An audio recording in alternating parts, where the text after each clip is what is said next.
하나님께서 노아에게 심판을 말씀하십니다. 그러시면서 노아는 하나님께 은혜를 입어서 그의 가족들과 노아가 그 방주에 데리고 타는 모든 동물들은 하나님께로부터 구원을 받습니다. 그리고 홍수로 인한 그 심판이 있은 후에 오늘 우리가 읽은 9장의 말씀이 나옵니다. 하나님께서 이제 앞으로 다시는 물로써 홍수로써 심판을 내리지 않겠다 하셨습니다. 그렇게 약속해 주시면서 무지개를 그 약속의 언약의 증거로 주셨습니다. 하나님께서 노아에게 6장에 심판을 말씀하십니다. 그리고 심판이 있은 다음에 9장에서 이제 심판이 그렇게 홍수로 오지 않을 것이다 라고 또한 약속을 주셨습니다. 하나님께서 세상을 심판하시기 원했던 그 이유가 우리 읽은 6장 5절부터 7절에 있습니다. 보시면 여호와께서 사람의 죄악이 세상에 가득함과 그의 마음으로 생각하는 모든 계획이 항상 악할 뿐임을 보시고, 사람이 죄를 짓고 그 죄가 세상에 편만하여서 그들의 생각과 그들의 모든 계획이 항상 악했다고 말씀하십니다. 하나님께서 사람을 지으실 때 처음에 하나님의 형상으로 지으셨을 때는 그러한 악함과 죄악을 하나님께서 전혀 의도하지 않으셨다는 것입니다. 사람의 정체성이 하나님께 종속되어서 하나님과 함께 살아가며 하나님의 뜻으로 사람의 인생이 움직이기를 바라시며 원하시며 만드셨는데, 하나님께서 사람들이 살아가도록 만드신 그 원리를 사람들이 저버렸다는 것입니다. 그래서 하나님께서 마음에 가지신 생각이 한탄하사 마음에 근심하셨다라고 이렇게 나옵니다. 6절에 보시면 땅 위에 사람 지으셨음을 한탄하사 마음에 근심하시고, 또 7절을 보겠습니다. 내가 창조한 사람을 내가 지면에서 쓸어버리되 사람으로부터 가축과 기는 것과 공중의 새까지 그리하리니 이는 내가 그것들을 지었음을 한탄함이니라 하시니라. 한탄과 그 마음에 근심을 하셨다는 것, 이것은 하나님의 마음에 아픔이 있으셨다는 겁니다. 그 아픔 때문에 하나님께 또한 분노가 있었다는 것을 말씀하고 있습니다. 사람들의 죄악 때문에 그 마음에 큰 아픔을 느끼셨고 그 아픔으로 분노를 가지신 하나님, 그래서 하나님은 심판을 계획하십니다. 사람과 모든 생물들, 이 땅 위에 있는 모든 생물들을 다 멸하실 그 심판을 계획하십니다. 그런데 8절에 이렇게 나옵니다. 그러나 노아는 여호와께 은혜를 입었더라. 5절부터 7절까지 이 어마어마한 무시무시한 심판의 계획을 말씀하시고 나서 8절에 그러나 노아는 여호와께 은혜를 입었더라. 이 그러나 이 접속사 하나로 인하여서 그 전의 내용과 그 후의 내용이 완전히 달라집니다. 그러나 이 전에는 이 세상이 심판을 받아야 할 이유, 이 사람들이 그리고 생물들이 다 멸하여져야 될 그 이유를 쭉 설명하시다가도 8절에 와서 그러나 하나님께서 은혜를 베푸시고자 하시는 그 여지가 남아 있었다라는 것을 말씀하십니다. 그러나 노아는 여호와께 은혜를 입었더라. 왜 노아가 여호와께 은혜를 입었냐 하면 9절에 보니까 노아는 의인이요 당대의 완전한 자라 이렇게 나옵니다. 노아는 의인이요 당대의 완전한 자라. 이것을 보면 9절을 보면 노아 스스로가 굉장히 옳은 일들을 하고 또 하나님 앞에 바르게 행한 것으로 우리가 생각할 수가 있습니다. 그 스스로가, 노아라는 사람 스스로가 하나님 앞에 상을 벌은 것처럼 우리가 생각할 수 있다는 겁니다. 그러나 우리는 8절을 좀 더 자세히 볼 필요가 있습니다. 노아는 여호와 하나님께 은혜를 입었더라. 여호와께 은혜를 입었더라. 이 은혜를 입었다는 그 히브리어의 표현을 우리가 좀 자세히 볼 필요가 있습니다. 노아가 여호와께 은혜를 입었다는 이 문장의 중심축은 노아가 아닙니다. 그러나 노아는 여호와께 은혜를 입었더라.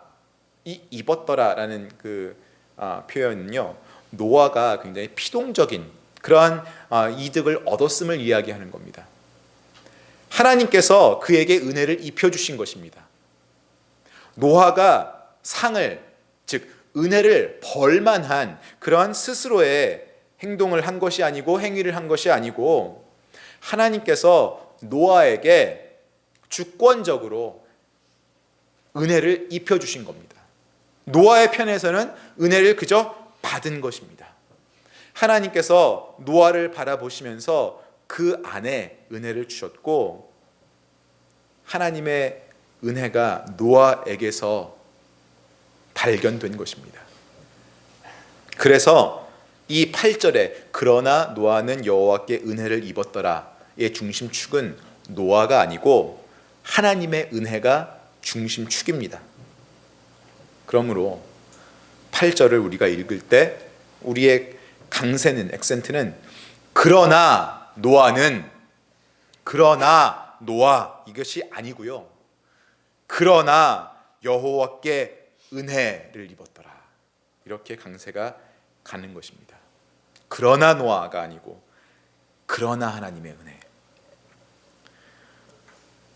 심판을 받아야만 할 그 세상에서 그러나가 나왔을 때 하나님의 은혜가 여전히 그 심판 중에서도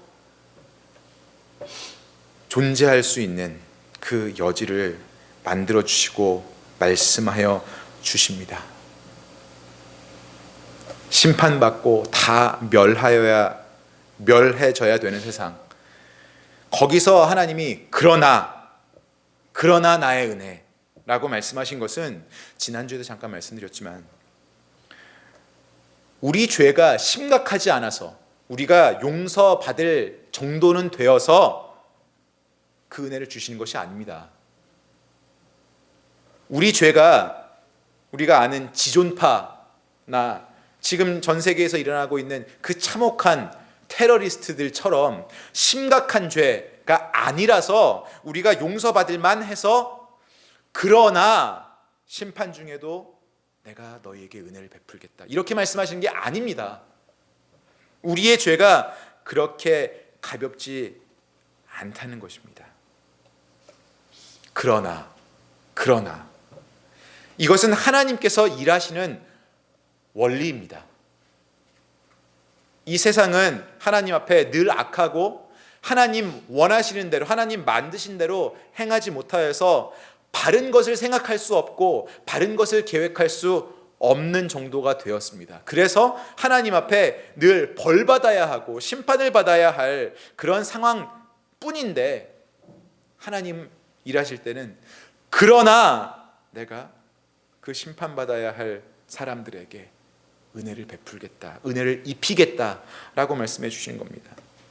우리가 지금 창세기를 이렇게 매주 보고 있는데 아직까지 몇 장 읽지 않은 이 창세기 초반 부분, 몇 장 읽지 않은 이 부분에서도 하나님의 그 그러나의 원리가 벌써 많이 보입니다. 우선 우리가 지난주에 보았던 3장 21절 가죽옷을 지어 입혀 주셨던 그 하나님의 모습을 우리가 기억합니다. 아담과 하와가 하나님께 용서받기 힘든 그 선악과를 따먹는 죄를 짓고 이 에덴 동산에서 쫓겨날 때가 되었을 때 그들이 동산에서 쫓겨나기 직전에 하나님은 그들에게 가죽옷을 친히 지어 입혀주셨습니다. 그리고 그들에게 보호하실 것을 약속해 주시고 보여주신 것입니다. 그것뿐이 아닙니다. 창세기 4장에도 나옵니다.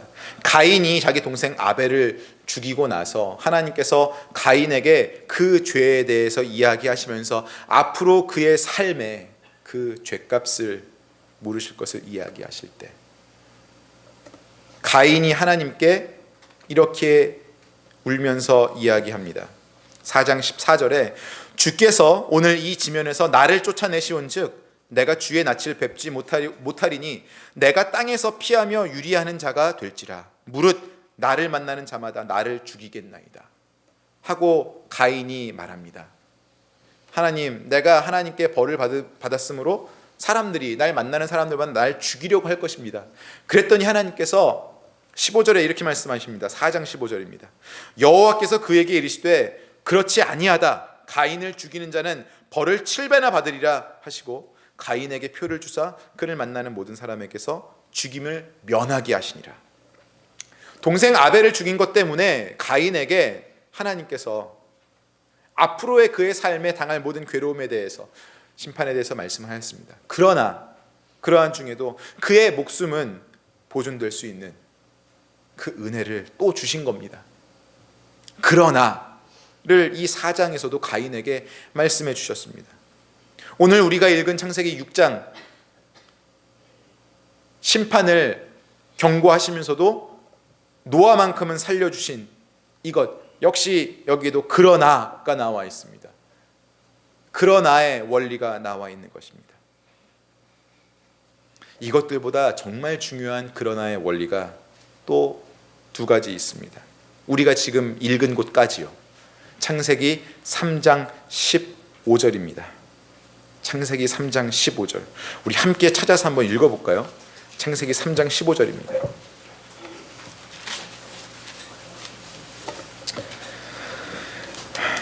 찾으셨으면 같이 한번 읽겠습니다. 한 목소리로 시작. 내가 너로 여자와 원수가 되게 하고 내 후손도 여자의 후손과 원수가 되게 하리니 여자의 후손은 내 머리를 상하게 할 것이요 너는 그의 발꿈치를 상하게 할 것이니라 하시고, 하나님께서 이 아담과 하와의 그 선악과를 따먹는 죄 이후에 지금 아담, 하와 그리고 뱀, 사탄에게 이제 저주를 말씀하시는 그 부분입니다.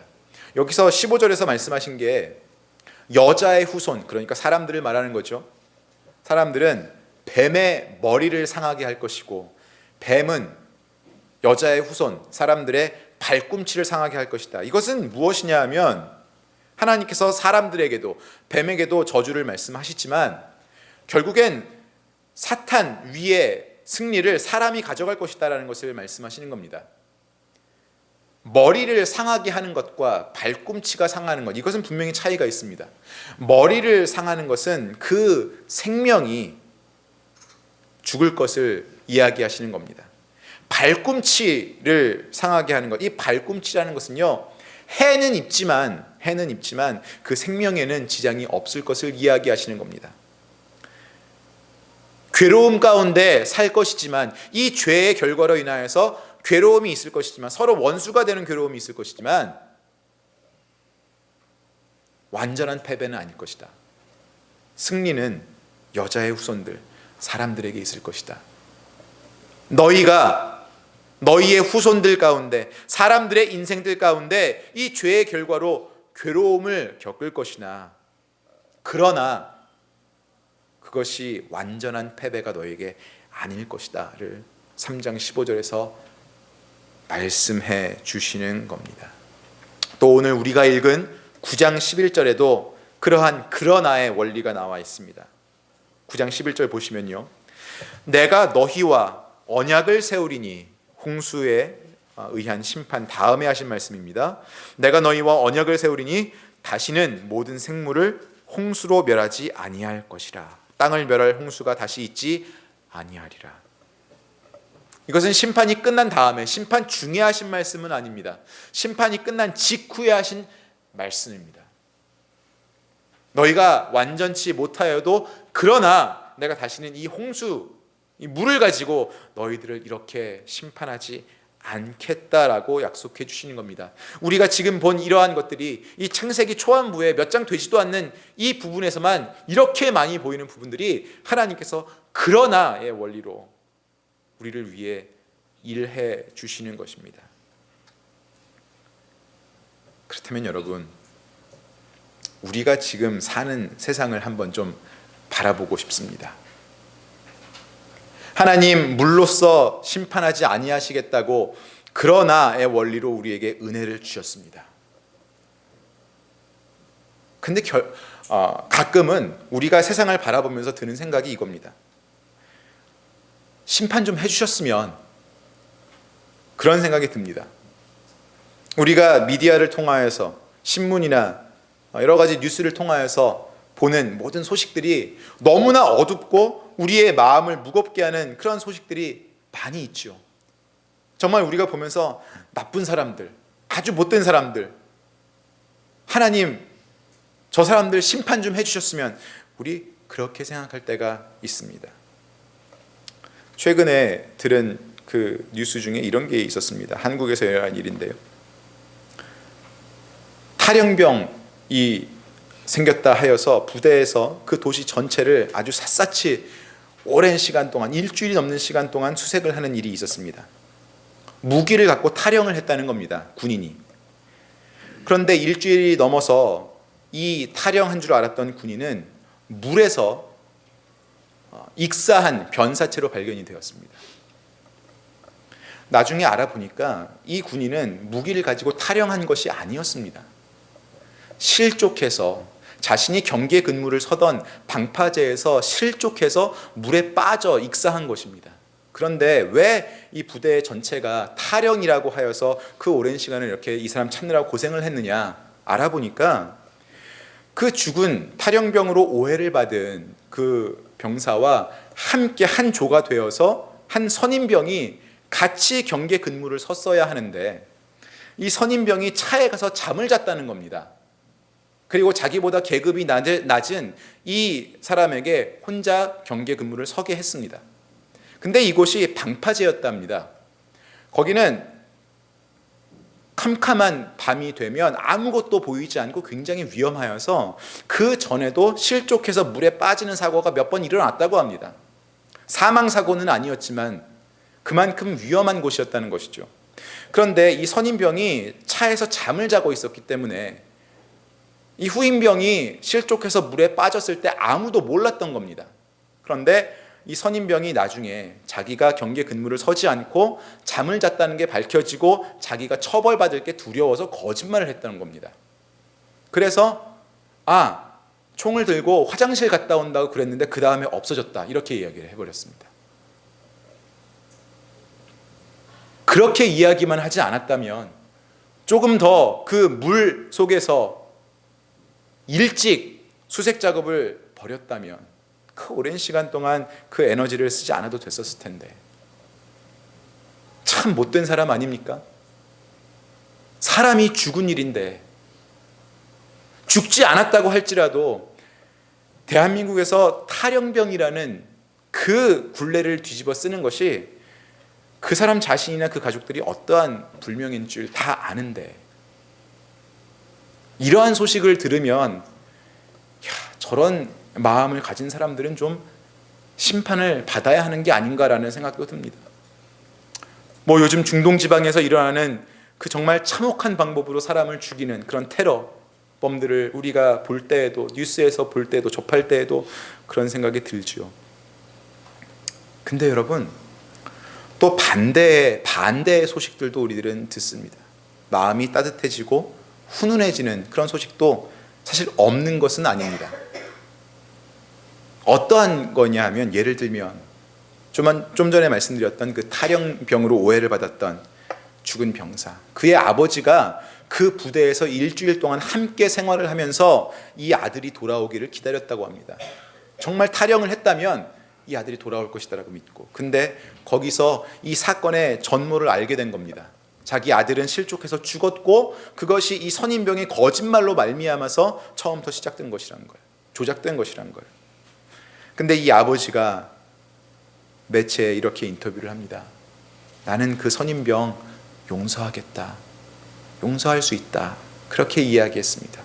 그러면서 한 말이, 내 아들은 살아있을 때 정말 착하고 바른 아이였다.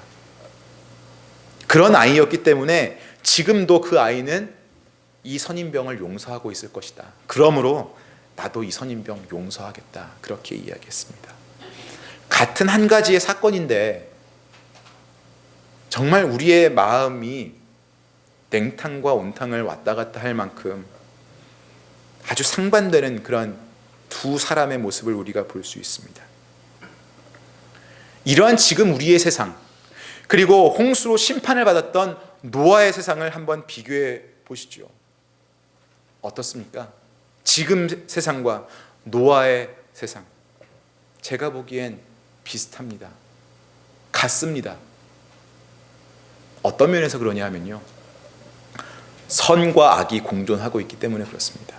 물론 하나님은 노아의 시대에 노아에게 6장에서 나타나셔서 죄악이 땅에 가득하고 사람들이 가지고 있는 생각과 계획이 악할 뿐이다라고 말씀하셨지만, 그러나 노아, 은혜를 입은 노아가 있었기 때문에 하나님의 은혜의 여지도 그 세상엔 있었던 것입니다. 그러한 모양새로 보자면 지금 이 세상에도 우리의 마음을 어둡게 하고 무겁게 하는 이 안 좋은 소식들, 우리가 하나님이 정말 지금 당장이라도 심판하셨으면 좋겠다라고 생각하는 그러한 소식들이 훨씬 더 많지만, 그러나 이 아버지처럼 아주 좋은 사람들의 소식도 듣기는 합니다. 악이 더 크지만 선도 있다는 것이죠. 그런데 여러분, 선과 악이 함께 보이는 그 세상이 선한 세상입니까? 악한 세상입니까? 선한 세상이라면요, 악은 절대 있으면 안 되는 겁니다. 그런데 우리가 사는 이 세상에서 아무리 선한 것을 우리가 본다고 하여도 악함이 늘 같이 있습니다. 그리고 악함이 훨씬 더 큽니다. 노아가 사는 세상도 마찬가지였던 거고요. 하나님께 은혜를 받은 자는 노아밖에 없었기 때문입니다. 제가 뉴욕에서 고등학교를 다닐 때 소셜 스터디 선생님께서, 사회 선생님께서 하셨던 말씀이 기억납니다. 아주 재미있는 분이셨어요. 연세 많으시고 재미있는 분이셨는데, 이분이 하신 말씀이, 그때는 비행기에 여러분 흡연석과 금연석이 나누어져 있을 때입니다. 기억나십니까? 그때가 기억 안 나시는 분은 이 자리에는 안 계시겠죠. 그 선생님 하시는 말씀이 말이 되냐고, 한 비행기 안에서 아무리 금연석과 흡연석을 나누어도 그 비행기는 담배 피는 사람들이 있는 비행기인데, 그 비행기 안에는 담배 연기가 어쨌든 있는 건데 아무리 자리를 나누면 뭐하냐고. 여러분, 같은 이치입니다. 악함이 적다고 하여도 거기에 섞여 있으면 그건 악함입니다. 죄가 조금 있고 선함이 더 많다고 하여도 죄가 있으면 그 사람은 죄인입니다. 물론 세상 법정에서는 죄인을 판결할 때 여러 가지 정상 참작하는 것들이 있습니다. 그러나 죄를 지은 사람에게 정상 참작을 하는 것, 그것은 그 사람이 죄를 짓지 않았다, 죄인이 아니다 라는 것을 이야기하는 것이 아닙니다. 그가 죄의 결과로 받아야 할 형벌이 가벼워질 수는 있지만 그는 여전히 죄인인 것입니다. 선과 악이 공존을 한다는 것, 악이 더 클지 선이 더 클지 그것에 관계없이 같이 있다는 것은, 그것은 악한 세상인 것을 말하는 것입니다. 여러분, 그렇다면 지금 우리의 시대가 노아의 시대와 같아서 그때나 지금이나 악한 것, 악한 세상인 것, 그 사실만큼은 변하지 않았다면 하나님께서 홍수로 그때 심판을 하신 것 같은 그러한 어마어마한 심판이 지금 우리에게도 있어야 하는 겁니다. 그 세상을 살던 사람들이 악한 사람들이라서 홍수의 심판을 받아야 할 사람들이었다면, 지금 이 악한 시대를 사는 우리들도 악한 것이고 우리들도 그러한 어마어마한 심판을 받을 만한 그러한 사람들이라는 것입니다. 그런데 여러분, 하나님은 9장에서 그 노아 시대의 홍수 심판 후에 약속을 주셨습니다. 아까 말씀드렸지만 11절에 다시 한번 읽겠습니다. 내가 너희와 언약을 세우리니 다시는 모든 생물을 홍수로 멸하지 아니할 것이라. 땅을 멸할 홍수가 다시 있지 아니하리라. 이렇게 약속하셨습니다. 홍수로 다시는 심판하지 않겠다 약속하셨습니다. 혹시라도 여러분 하나님께서 다시는 홍수로 멸하지 않겠다, 심판하지 않겠다라고 말씀하신 이 약속이 지금 우리가 노아 시대의 사람들보다 선해서 이런 약속을 주셨다라고 착각하시면 안 됩니다. 지금 우리의 세상이 노아의 세상보다 더 선해서 하나님 이 약속을 주신 거라고 생각하시면 안 됩니다. 그때도 악했고 지금도 악했고 그때의 사람들도 악했고 지금의 사람들도 악합니다. 하나님이 그때 악한 세상에 그 죄악에 분노를 가지고 한탄하시고 근심하셨다면 지금 이 세상에도 한탄하고 근심하셔야 맞습니다. 그런데 여러분, 우리가 그때와 같은 그 엄청난 심판을 받지 않는 이유가 있습니다. 그것은 바로 하나님께서 주신 이 증거, 그 약속의 증거 무지개에 있습니다. 13절에 보시면 내가 무지개를 구름 속에 두었나니 이것이 나와 세상 사이의 언약의 증거니라. 즉 무지개를 주시면서 이것이 증거다. 내가 너희를 홍수로 다시 멸하지 아니할 것이다 라고 약속한 내 증거를 이 무지개로 주겠다라고 하신 겁니다. 여러분, 하나님은요, 하나님입니다. 하나님 말씀 한마디 하시면 우리는 다 믿어야 돼요. 굳이 증거물까지 내세우시면서 증거까지 내세우시면서 이 약속 확실하다라고 얘기 안 해주셔도 됩니다.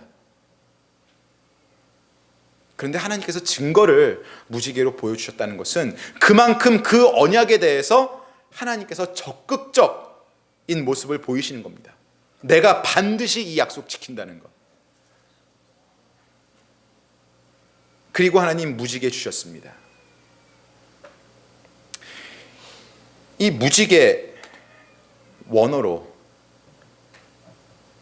구약에 쓰여진 원래의 언어, 이 히브리어로 보면요, 이 무지개라는 단어가 캐셔트라는 단어입니다. 캐셔트. 이 캐셔트는요, 원래 활이라는 단어입니다. 이 쏘는 활 아시죠, 여러분? 들어보셨을 겁니다. 활입니다, 활. 이 고대 근동 지방에서는요, 두 나라가 혹은 두 편이 서로 싸우다가 전쟁을 하다가 평화 조약을 맺으면 휴전 혹은 종전의 의미로 이 활을 땅에 내려놓았다고 합니다. 서로 무기를 내려놓는 것이죠.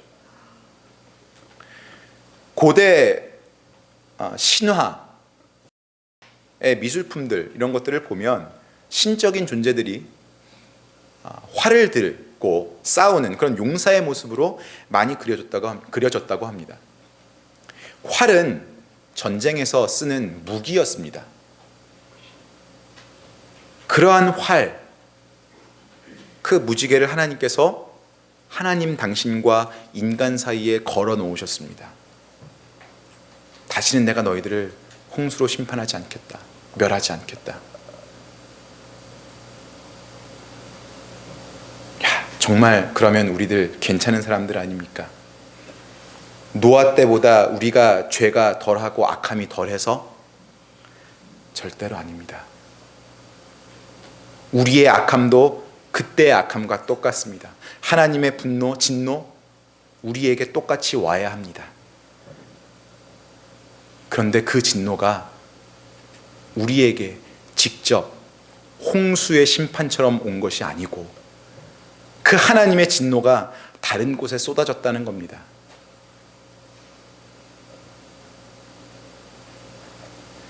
제가 신학교를 다닐 때 히브리어 교수님께서 하신 말씀입니다. 신학교에 히브리어랑 헬라어만 없어도 참 신학할 만 하겠다라고 이야기들 합니다. 히브리어 교수님께서 이 캐셰트라는 단어를 설명해 주시면서 자네들 왜 그 하나님께서 무지개를 그렇게 걸어 놓으셨는 줄 아는가?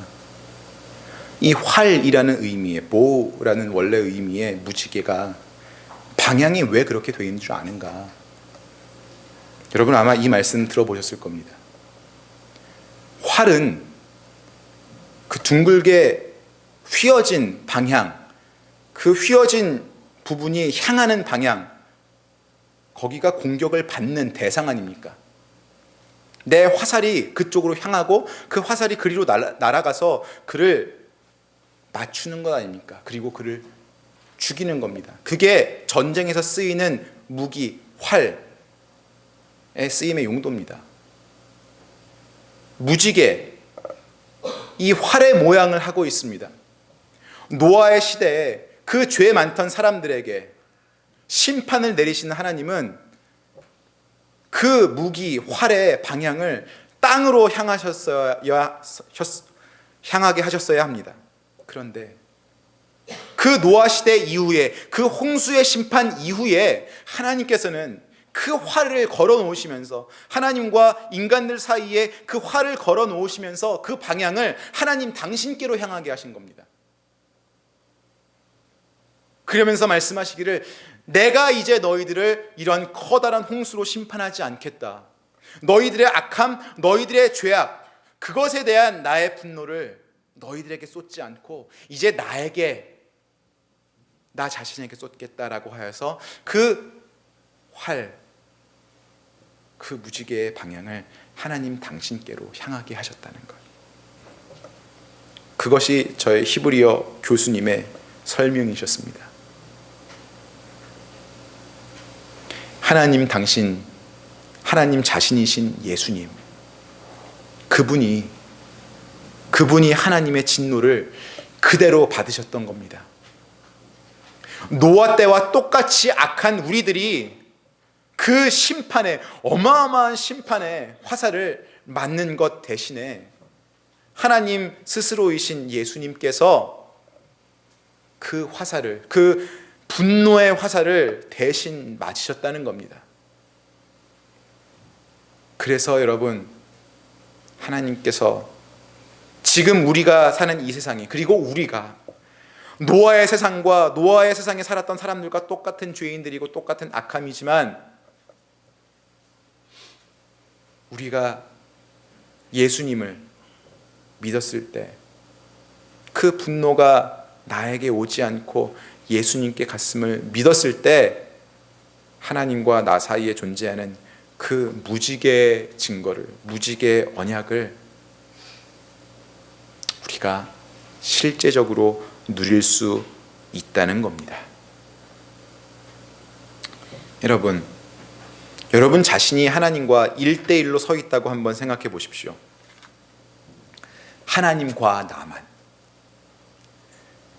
그 하나님 앞에서 여러분들이 떳떳하실 수 있는 게 얼마나 있으시겠습니까?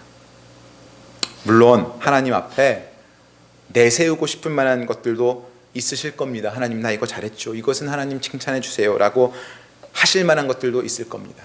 그러나 훨씬 더 많은 부분들이 하나님 앞에 내세울 수 없는 것들, 부끄러운 것들이 많으시겠죠. 아까 말씀드렸듯이 우리의 죄가 크고 작음이 문제가 되는 게 아닙니다. 많고 적음이 문제가 되는 것이 아닙니다. 우리에게 하나님 앞에 떳떳할 수 있는 것들이 있어도 죄가 있으면 우리는 죄인입니다. 하나님은 거룩하신 분입니다. 죄가 없으시고, 죄가 전혀 없으시고 죄와는 상관도 없으신 그러한 거룩하신 분입니다. 그분 앞에 우리 인간들의 기준으로 생각하는 아주 작은 흠이라도, 작은 죄라도 있으면 우리는 죄인인 겁니다. 우리가 죄인이라면 심판을 받아야 합니다. 노아 때에 그 사람들이 심판을 받았던 것처럼 우리는 심판을 받아야 합니다. 그 거룩하신 분 앞에 우리의 죄는 작다고 숨겨질 수 없기 때문에 그렇습니다. 한 사람의 죽음을 덮어버리려고 했던 그 거짓말보다 내가 그냥 쉽게 내 가족에게, 내 자녀에게, 내 배우자에게 하는 거짓말은 더 적다. 그만큼 심각하지 않다. 살인과 관계 없는 거짓말이기 때문에 내 거짓말은 좀 작은 죄다. 그래도 하나님 앞에서는 죄인입니다, 여러분.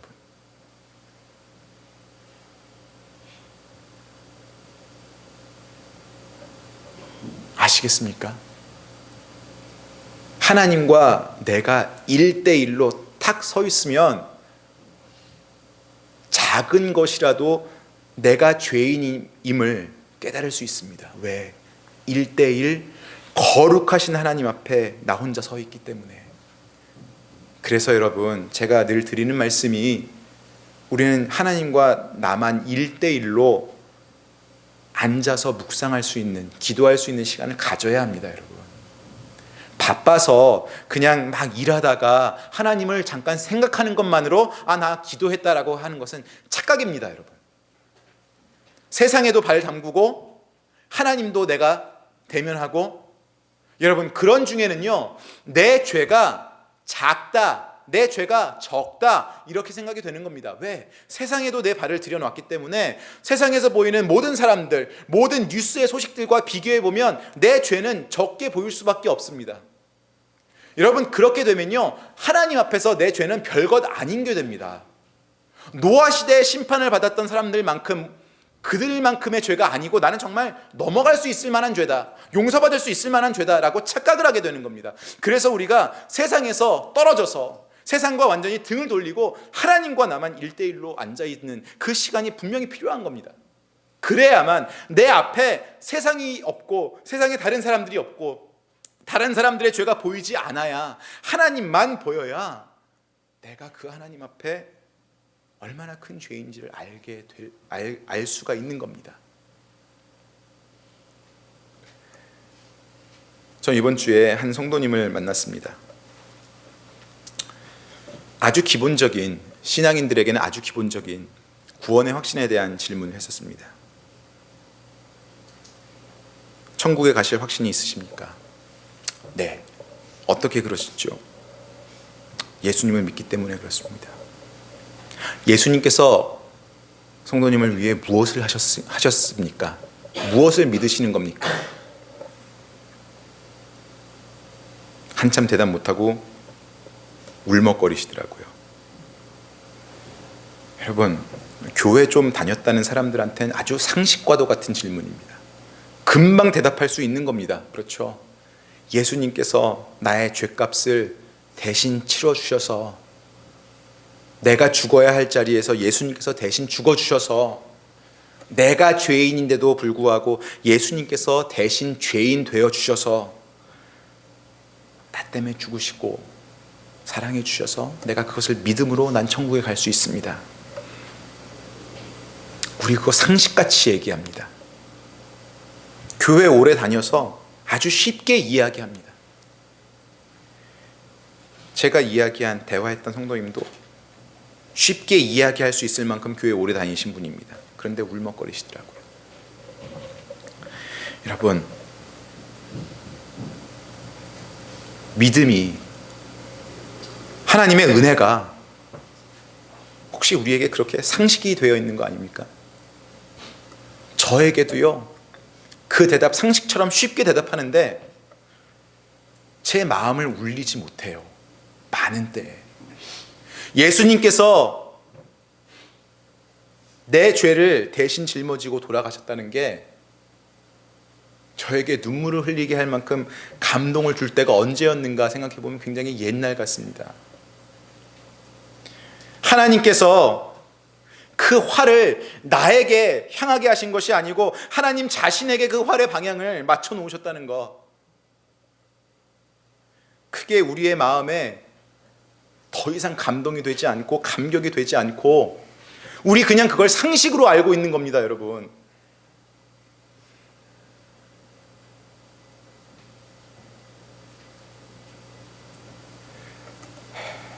그런 굳어있는 마음, 그것이 아니길 바랍니다.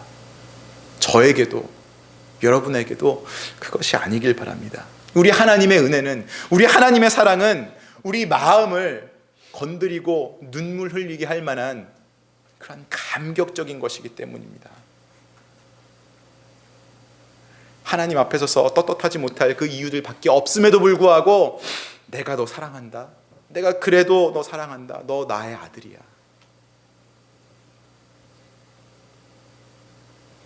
내가 책임질게, 너의 잘못 내가 책임질게. 우리 자신이 우리를 스스로를 보아도 얼마나 한심할 때 많이 있습니까? 참 못됐을 때도 많이 있죠. 하나님께서 그럼에도 불구하고 우리를 그렇게 사랑해 주신다는 겁니다. 여러분, 상식으로 대답하지 마십시오. 상식으로 이어가는 그러한 신앙인이 되지 마십시오. 그 은혜, 그 사랑에 늘 감격하실 만큼 여러분의 마음이 하나님과 1대1로 서서 늘 감격에 차오르시기를 주님의 이름으로 축원합니다.